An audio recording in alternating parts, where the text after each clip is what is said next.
Here's the engine that I'm going to use to demonstrate the use of that tester, the leak down tester. It's ATC70. You can see on the VIN number TB03E. That's a ATC70 29 whatever, 29XXX is a 1984. So it's 84 ATC70. And I was going to fix it up and have an 84 ATC70. And then I looked at the engine, and it says 49.5 CM3. That's must be a 50cc engine. That's weird. So somebody put a 50cc engine on a 70 bottom end. That's weird. Looks fairly new. First I thought it was old because it's a little bit dirty, but look at that paint. It's still got all the black paint on it. It's not rusty like a lot of them are after being around this many years. And the intake is super clean. Just real clean metal. And the port looks real clean. It looks like it hasn't never been run. It's dirty.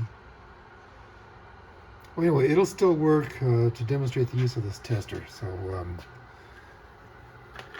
let's go ahead and get started. All right, off camera, I hooked up the meter, the tester to the engine. Didn't really show it. It's pretty straightforward. You screw the adapter into the spark plug hole, and then you screw this hose onto it, and then you connect the hose to the right side of the meter, the only one it'll fit onto. Next thing we need to do is get the engine to top dead center at the end of the compression stroke. Okay, and this ATC70 is pretty simple to do because it's only one cylinder and it's marked. See, there's a little F and T, and next to the F there's a little line, next to the T there's a little line. And there's also an F and T here, and a little line on top of the F, on top of the T. And you want to line it up to, there's a little groove in the case. It didn't show on the camera too well, but it's right here. So right now, the T is lined up with the groove in the case. And now it is. But the thing is, we don't know if it's at the end of the compression stroke or if it's at the end of the exhaust stroke. So we have to determine that. And that's also fairly easy. There's a couple ways to do it. One way is to take this cover off and we can see the timing mark. And there's just one bolt on the back side to take the cover off. So I think I'll do that. Took the cover off. And it's got some kind of oil. I feel like, I wonder if it's assembly lube. I think this engine's never been run. Anyway, what we want to do is this little circle here. This is not the same as the ATC70, but it's similar. There's a circle here, and it should be at the top. There's a little slot in the top of the cylinder head. See, it's right there. So this should be lined up with the slot there, and the T should be on the slot in the case, and it is. So there's also an opportunity to check and make sure your valve timing is right. So the valve timing is right, and we're at top dead center compression stroke. So we're ready to try the tester now.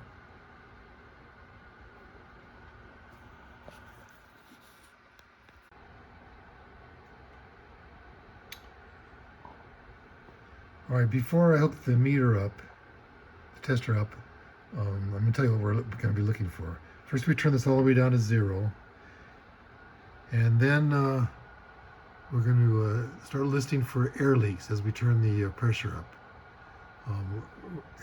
One place we're going to look is here. This would check for a leaky intake valve, and then we're going to also check on the bottom here right in here. This will check for a leaky exhaust valve. And then if the piston rings are leaking, there'll be pressure leaking into the crankcase, and this is the crankcase breather. You want to make sure this is cleaned out. We can listen to that. Sometimes it's a little easier if you use a little piece of hose to put to it, to listen to it. This is a piece of fuel line, actually, but any kind of a little hose will work. And you can put it down in here, and then you can put the other end up to your ear and listen for a leak. Okay, I guess we're ready to try it now. I'm going to hook the pressure up to the tester now, and we'll go ahead and start our test.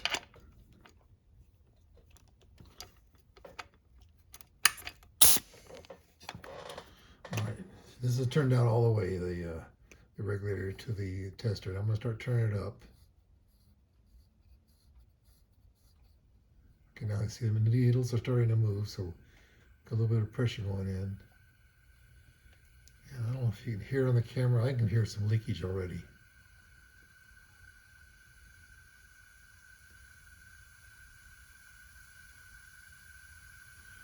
Okay, we have this side at 20, and this side's at 13, so it's leaking about 35%. Let's go up to 30 pounds. It's a little bit louder, so we have and this is a 30, this is 20, so we have like a 33% leakage, which is bad. They say you shouldn't have more than about 10% leakage. And I think it's right here on the top. Yeah, the noise changes when I push on that. Okay, one other thing I should check.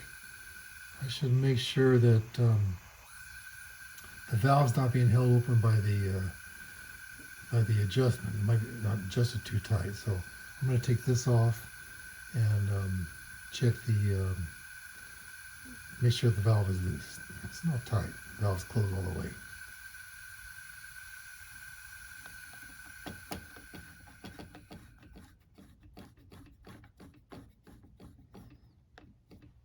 I'm conserving pressure from my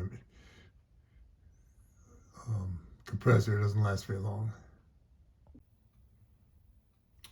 Okay, I took the cap off, and I can feel a little bit of play on the rocker arm. So it's not tight. It's not pushing the valve down. You know, it's just the valve's just being held closed by the springs. So that's not the problem there. Let me turn this on again.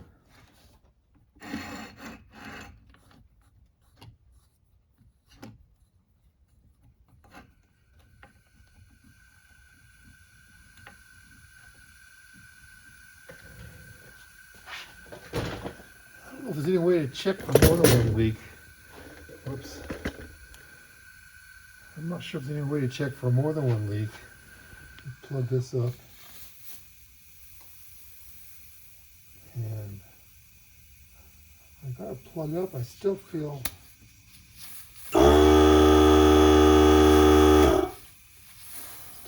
air coming out.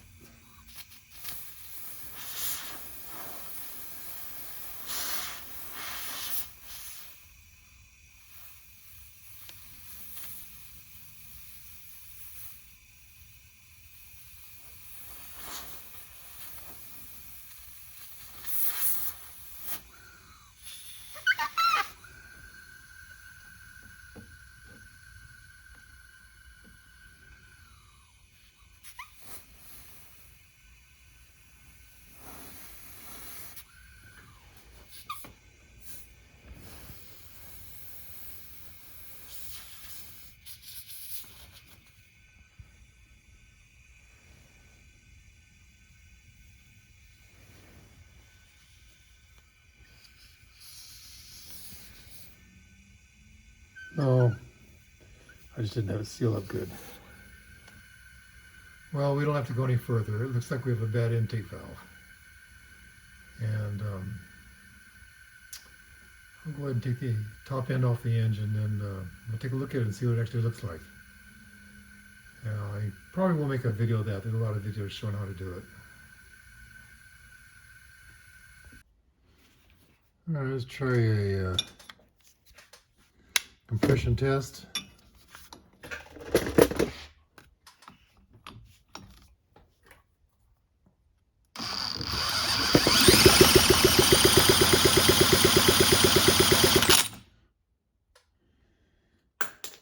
So it has about a little over 70 pounds pressure.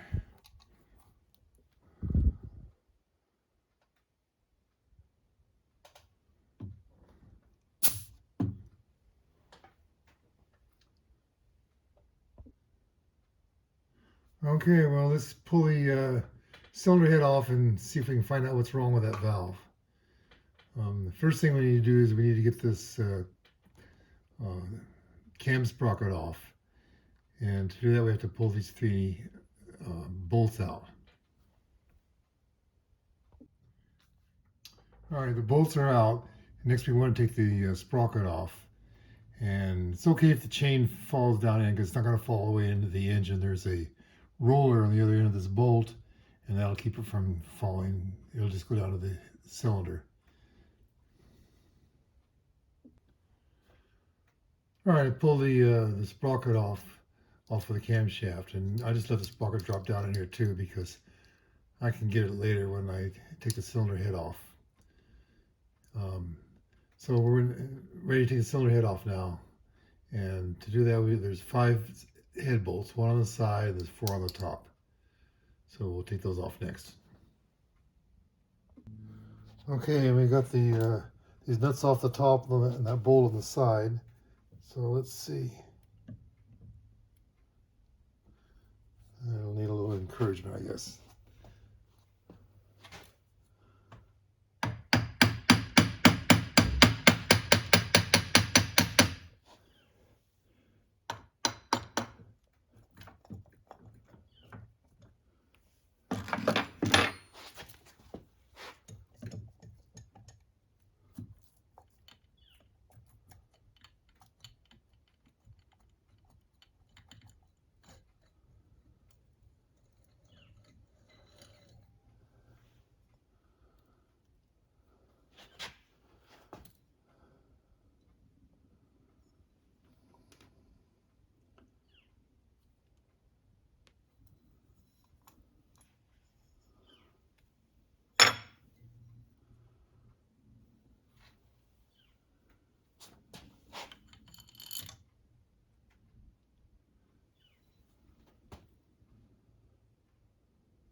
Well, I'm not really sure. This gasket doesn't look so hot.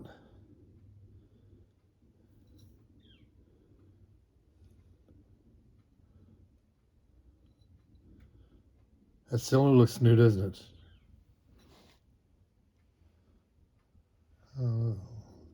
Take a closer look at it.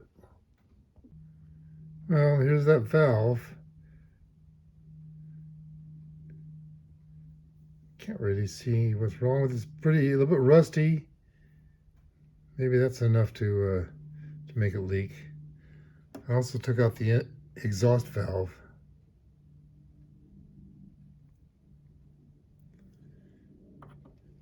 And the inside of the cylinder looks real clean, although the seats don't look real super good. Wow, piston looks brand new. Well, I think I'll clean up the valves and see if that helps the compression. Or I may just stop now. I don't really want this engine anyway. This is enough to demonstrate the lead down tester. That was the point of this video. Well, thank you for watching. Well, I got the cylinder back together and back on. I wasn't really going to do this much, but I couldn't quit. I didn't really get the valves lapped like I should have. I cleaned them off with a wire wheel on a little Dremel. Got them shiny, put it back together again. So let's see if that helped any. Before we had 30 pounds coming in, and the engine side was only reading 20. So I hear it leaking still. It doesn't sound as loud. Okay, so there's 30 going in and about 26 the engine side. So it helps some. Oh yeah, it feels a lot less. I can feel a little bit of air pressure here, but not near as much. I think I'll do a compression test. It had 75 pounds compression before. I think I'll try that now.